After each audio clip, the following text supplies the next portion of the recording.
Good day, Ma'am and Sir. My name is Grace Miss Salubod Estumata, a 37 years old, studying Bachelor of Science in Computer Science, a college level. I am married with one daughter. I have experience as a domestic helper in Kuwait for 2 years and 7 months with my Kuwaiti employer and 3 kids. Now, I am currently working here in Hong Kong with my Filipino employer for 6 years and finish my contract this coming June. I am taking care of 2 kids, sending and pick them up to school.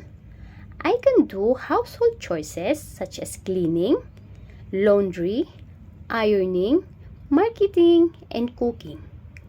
I can cook Filipino food, but I have no experience in cooking Chinese food, but I am willing to learn.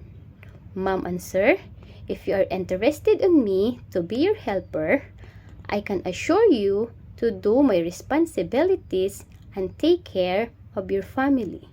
Ma'am and Sir, thank you for the time and God bless.